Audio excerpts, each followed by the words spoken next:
Hello everyone, Loremaster of Sotek here, back with another episode of the Ogre Kingdoms Q&A. I apologize that there wasn't one out yesterday, but I was trying to finish a video project that we'll talk about at the end of the video because it will be pertinent to the discussion then. But first, let's go ahead and get all of today's questions out of the way and go from there. Our first question today comes from InquisitorSquish. He says, I need to travel north through the Ogre Kingdoms. If I try my best to stay quiet and use the usual human stealth tactics, will I make it or will I get caught? Who or what is keeping watch? Pretty interesting question. If you are a decently stealthy person, like you know what you're doing, you would probably be able to make it past the ogres well enough. But honestly, that's not your main threat. Your main threat would of course be the actual Mountains of Morn themselves, which we talked about a ton last episode. It is virtually impossible to make it through that area unless you're taking really specific routes that are very well guarded by the ogres. But journeying straight north, you're going to have a bad time. I do not think it would be physically possible for a human to make it north through the Mountains of Morn. Cutting from east to west, sure, there are certain roads you could take, and if you were stealthy, as for what you would actually have to worry about, when it comes to stealth, the big thing that the ogres rely on are their saber tusks. Which, the problem with saber tusks is that they have such a keen sense of smell that they are able to detect Skaven from outside of... So if Skaven have tunnels, right? Skaven tunnels tend to be very messy, not very well guarded. There's nothing preventing, someone from just waltzing in if they happen to know where they're going. They don't disguise them or have big doors or anything like dwarves do. The saber tusks are more than capable just wandering around outside to smell Skaven from their tunnels. And their sense of smell is so good that if an ogre hunter finds out there are Skaven nearby, say a tribe, once the saber tusks detect them, the hunter will basically tell the tyrant, and they'll get all the tribe together and follow the saber tusks, because the saber tusks can lead them through the labyrinthian tunnels of the Skaven purely by using their noses and take them right to where the most Skaven are, which is usually where their settlement is, their undercity, and the Skaven tend to get just bodied.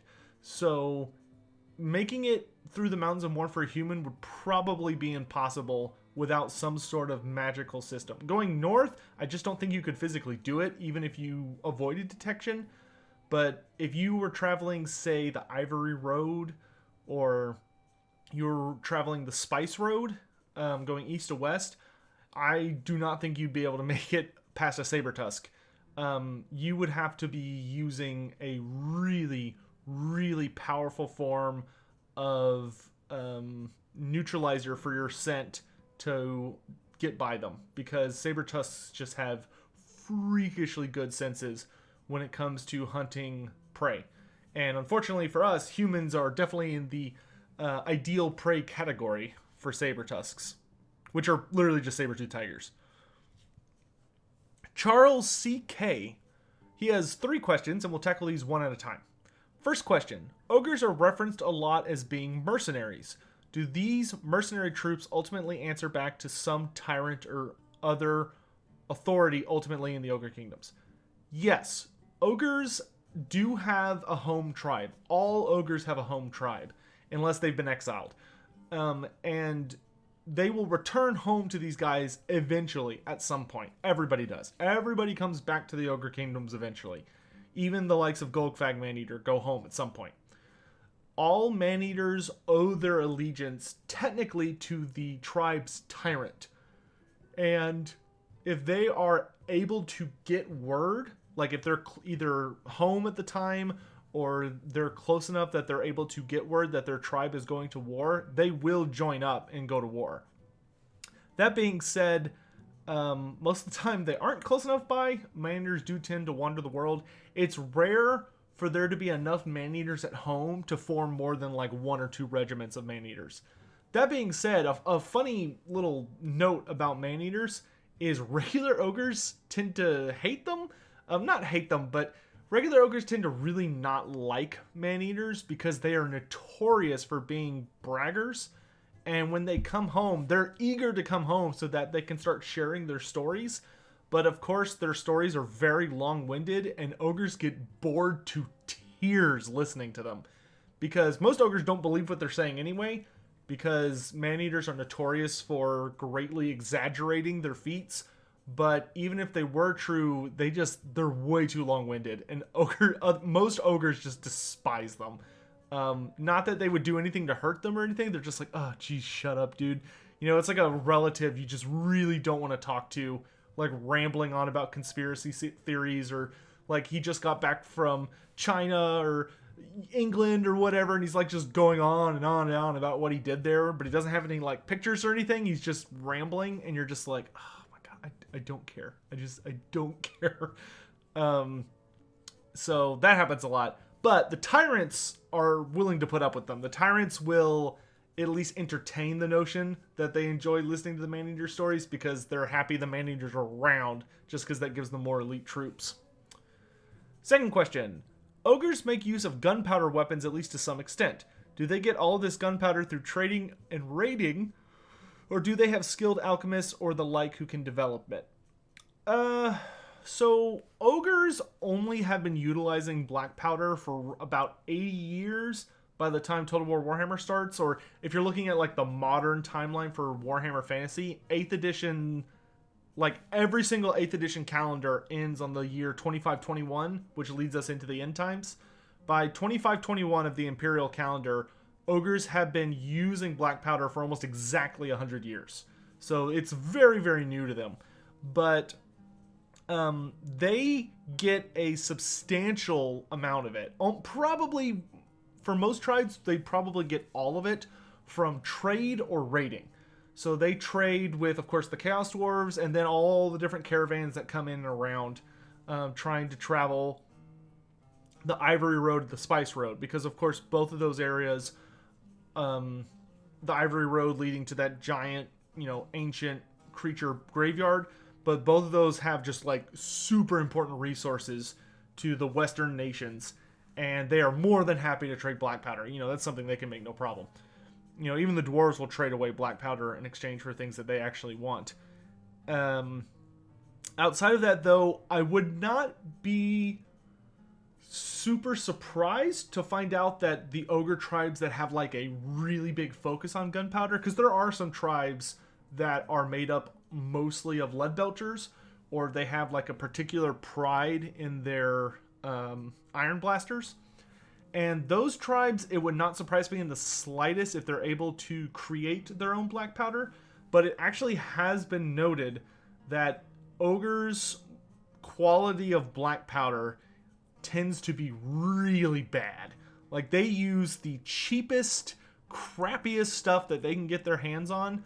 And whether that's because they just trade in bulk with nations, so, the people they trade with tend to keep the best stuff for themselves and give the ogres the stuff they don't want to use, or whether it's the Noblars have figured out how to... I can tell you for a fact, no ogre has figured out black powder and how to create it, but I would not be surprised if there are Noblars who have figured it out.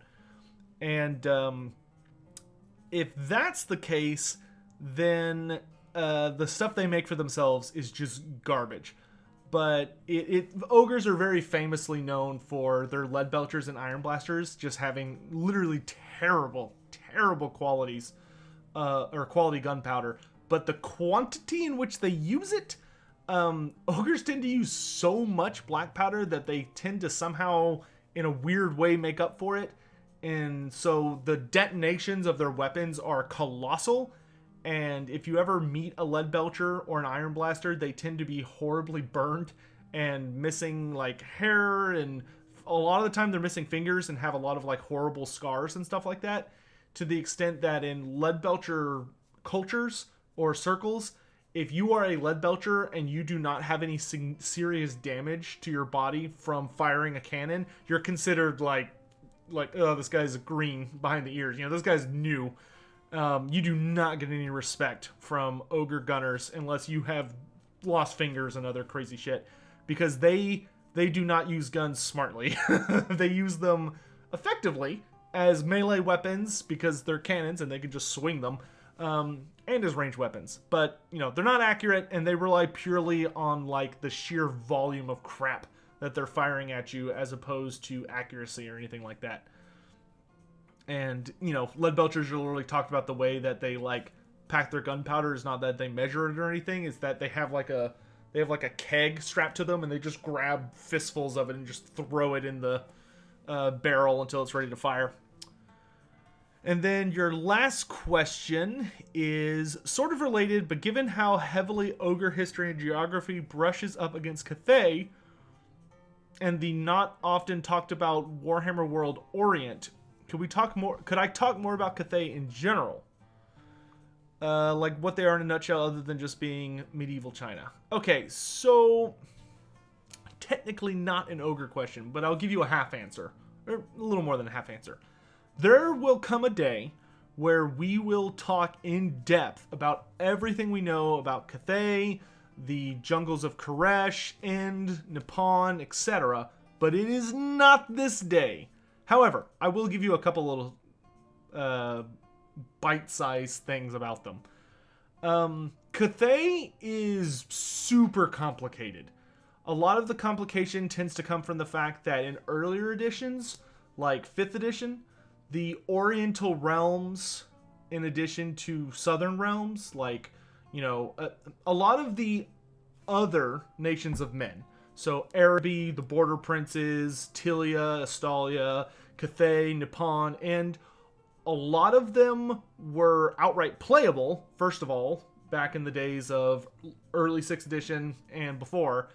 And, of course, they had significant lore focused on them.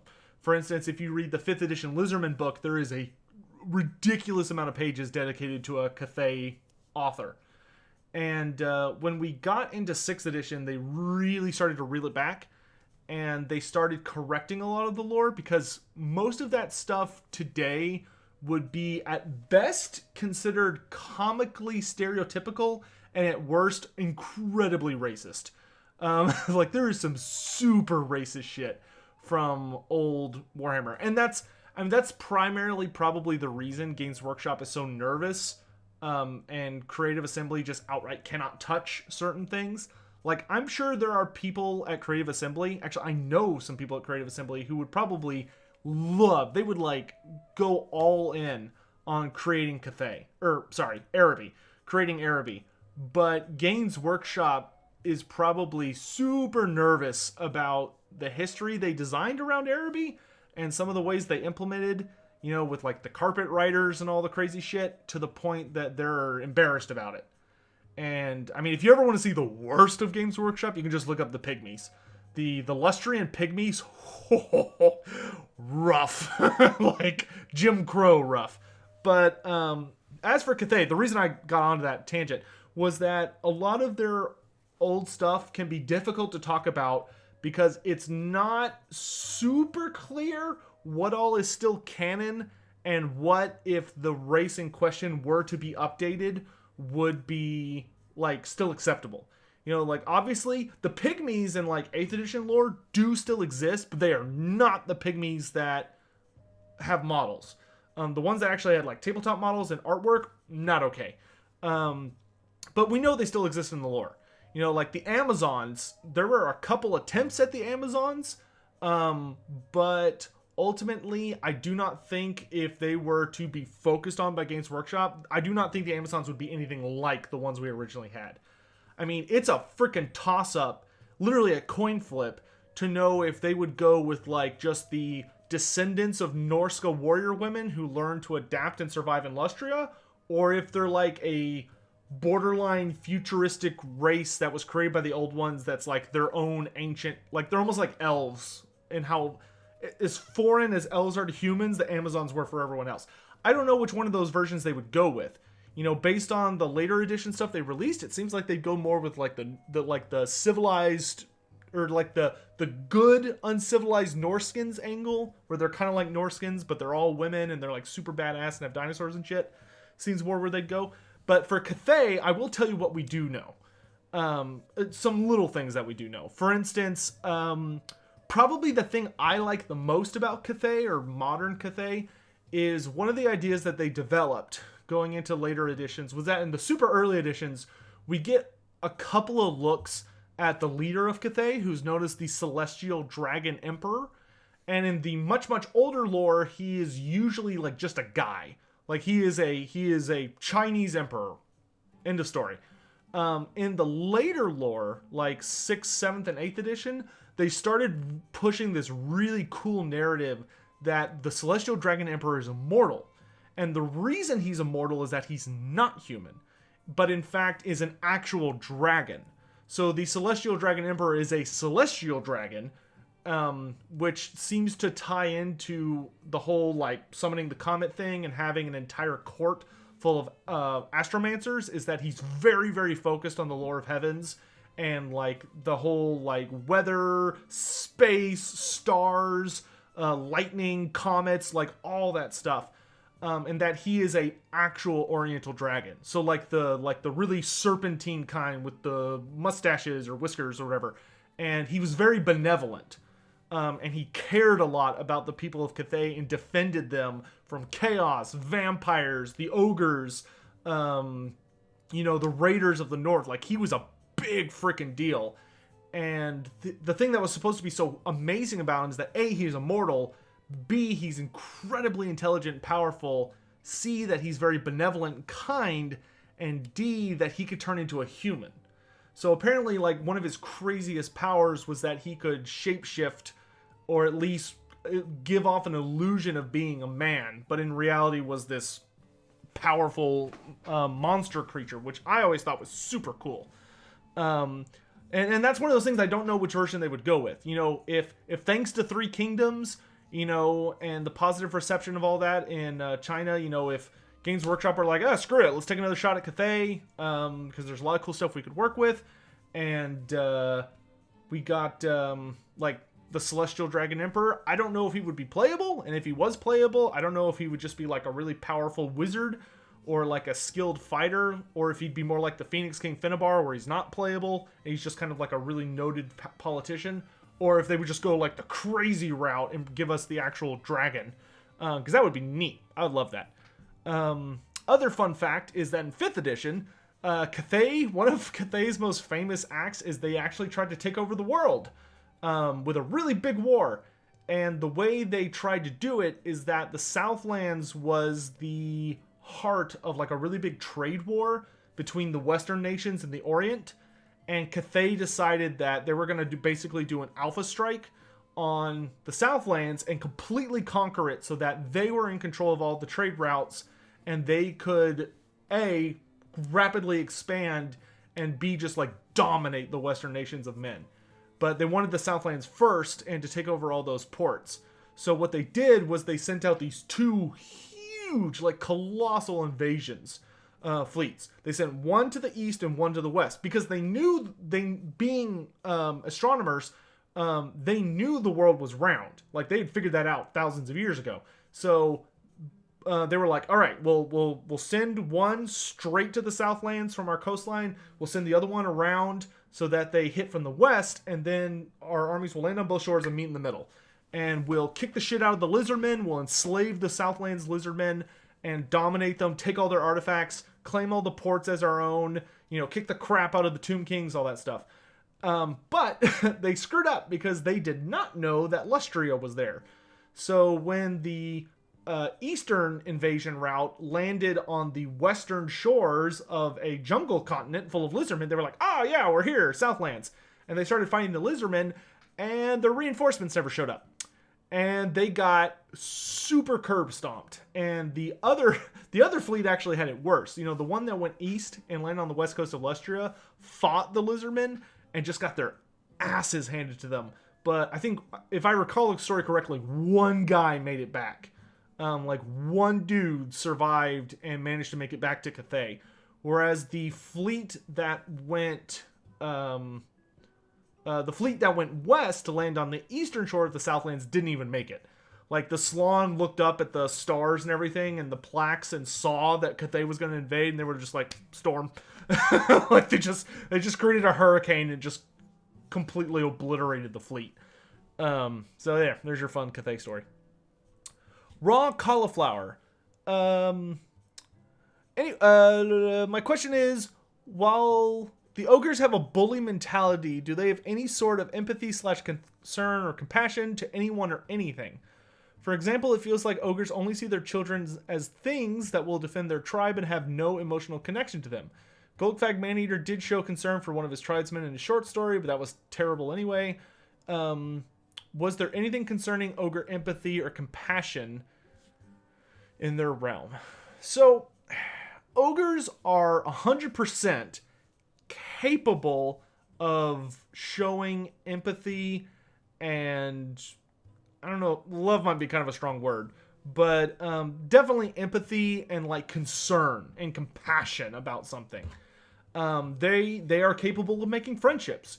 You know, if you have a group of man-eaters, it's not unusual for there to be some really strong bonds of fellowship between certain man-eaters. That being said, ogres tend to very rarely care about a lot of different things. I would say they tend to keep their circles of interest super duper small, like maybe 1 or 2 guys. But ogres I will say they are very heavily noted to not be very prone to grief. Ogres come very much from a survival of the fittest world and have a very survival of the fittest mindset. It would not be wise from a cultural or evolutionary perspective for ogres to deeply care about, you know, their children or a lot of their tribe and stuff like that because of how just freaking deadly the place they live in is. You know, death is everywhere in ogre culture. You know, when they go out just to hunt for the meat for that month, it's very likely some of them are going to die.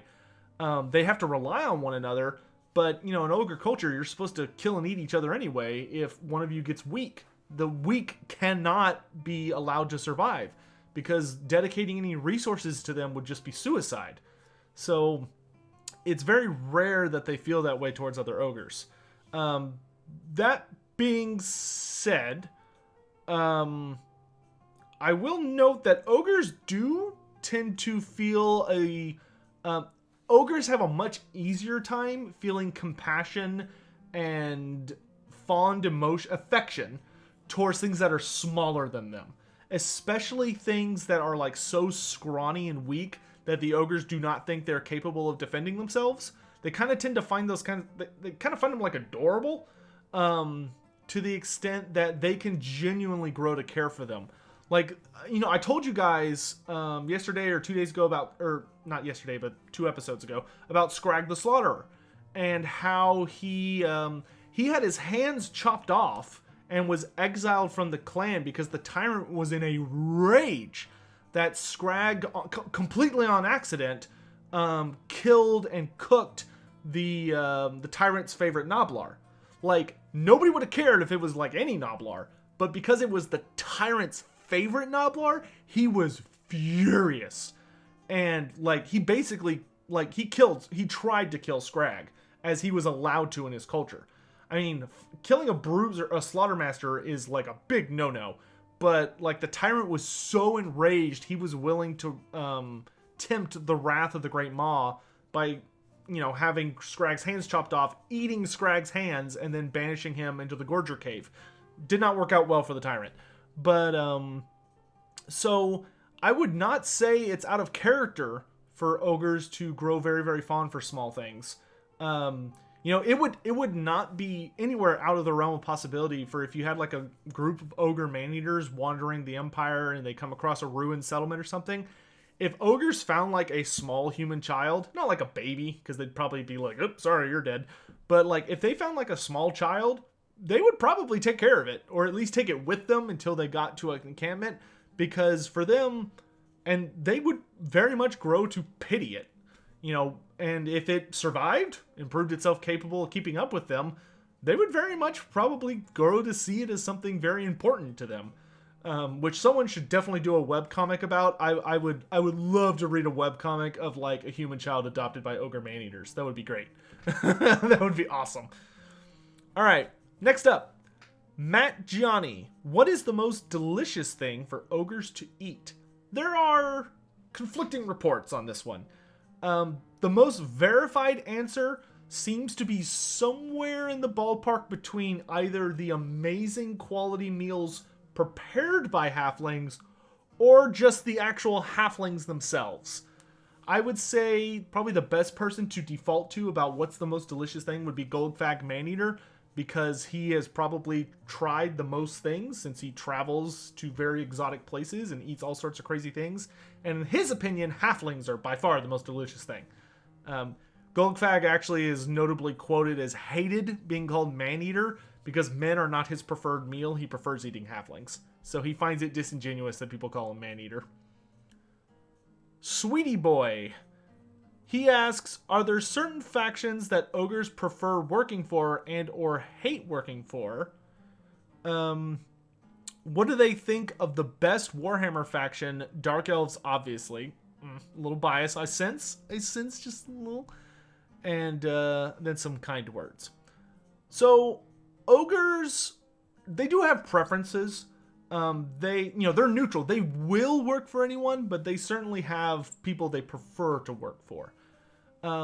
Their biggest thing is they want to work for somebody who can either pay in gold, meat, or like impressive weapons and armor and stuff. You know, like the Chaos Dwarves tend to bribe ogres with cannons that they can use for lead belchers and like cool armor and weapons and stuff like that. If I had to think of who they least prefer, probably Skaven. Skaven tend to have a really bad reputation among ogres because they're backstabbing little bastards. And they seem very determined to try and assassinate the ogres 90% of the time instead of just paying them what they promised. So that I don't know if that stops a lot of ogres because eating Skaven is not a huge deal for them. But Skaven meat's noted as not being their favorite. It tends to be very like stringy and nasty sometimes, depending on what kind of Skaven it is. But you know, they will kick the shit out of them if they don't get paid. Dwarves actually are another race that are not considered very favorable in ogre terms, but that has to do more with the fact that the dwarves are such ruthless negotiators that the ogres feel like they're getting cheated a lot of the time. And plus dwarves, if the ogres for whatever reason have to like go somewhere or use a route that the dwarves are providing, dwarves have a very strict no greenskin policy, which includes Noblars. So that'll piss a lot of ogres off because they like their Noblars and they don't want to have to kill them and eat them. They would prefer to keep them alive so they can like do their jobs and all that stuff. So that's kind of a hassle. As for what do they think of Dark Elves, most ogres I don't think feel particularly strong one way or the other about Dark Elves. I think they do realize that Dark Elves are rather cruel and sadistic, but ogres are so tough that they don't make the best slaves. For Dark Elves, it's actually noted in the Ogre army book that there have been ogres captured by Dark Elves, but every single time what's basically ended up happening is that the Dark Elves realize they made really bad slaves, but they make excellent guards or executioners. So usually what will happen is where if a Dark Elf raid happens to pick up ogres, instead of throwing them in like the belly of the Black Ark to be slaves or feeding them to monsters or whatever, they'll just hire them. And they actually are very, very loyal because the Dark Elves take really good care of them. It just makes more sense even from their like sadistic point of view. So there you go. And then the last question for today comes from Kenneth Harvey. What races do the ogres hate and why? So we talked quite a bit about this on whatever episode has in parentheses like the Dragon Ogre question, but the only race that ogres feel extreme hatred towards is the Dragon Ogres. And actually, to include a little snippet I didn't when I talk about that, this is mostly due to an ancestral vitriol born when the ogres first came west. Because when the ogres and dragon ogres actually encountered each other for the first time that we have record of was when the ogres had killed and devoured most of the Sky Titans. And they kept migrating west because they realized that they couldn't survive in the ancient giant lands. They came to the Mountains of Morn. And when they first showed up in a lot of the peaks it was almost entirely dominated by dragon ogres. And on sight, the two races just hated each other and started fighting. And it turned into this big conflict over who would get to control the Mountains of Morn. As you can probably tell, although an incredibly brutal war, the ogres won. And they despise the dragon ogres so much that, like, the favorite peaks the dragon ogres used that they would stand on the, like, near the peaks of so they could absorb getting hit by lightning, the ogres tore the mountains down. Like, they went out of their way to figure out what were the favorite mountains of the dragon ogres and literally tore them down. Like, did everything in their power to remove said mountain or knock it down to the point it no longer would be able to reach the storms. And by their systematic war against the dragon ogres, they were able to push them out either west to the world's edge across the Darklands or way up north into the Chaos Wastes.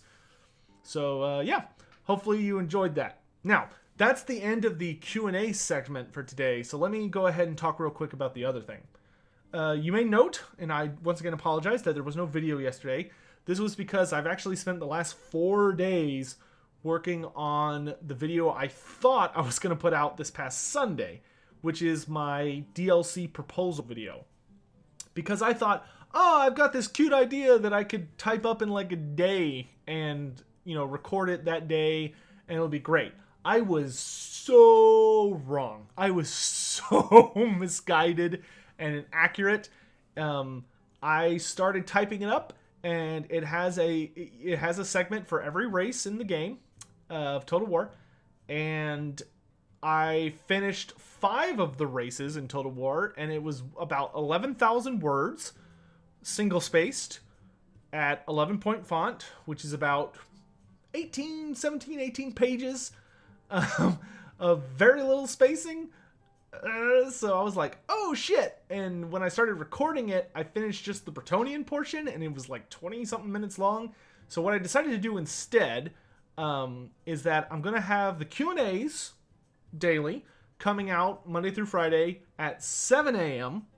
And then, I hope you guys like this, instead of shit on Sunday, I'm going to instead just give you guys the DLC proposal series every day, just focusing on a different race. So later today, come back, I'd say probably at noon Central Standard Time, I will release the first of the new DLC series, which will be about Bretonnia, and then tomorrow will be Beastmen, and then the day after that is Dwarves, and the day after that's the Empire, and the day after that is Greenskins, because and you'll figure out what the order is when I talk about it. So I hope that's okay with you guys, and it'll, instead of being like a 1 to 2 hour video that's split into 2 or 3 parts, it instead is just going to have a part for every race, around 15 to 30 minutes, depending on the thing in question.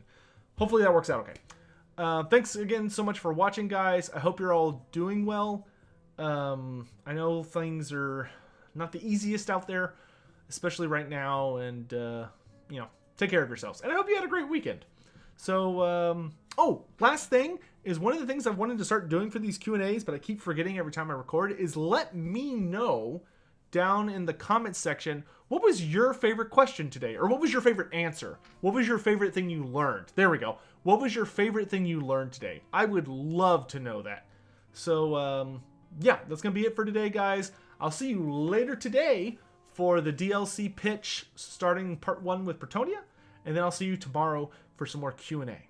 So, till then, have a great night, guys. Day, morning, whatever it is. Whatever, I'm leaving now. Bye.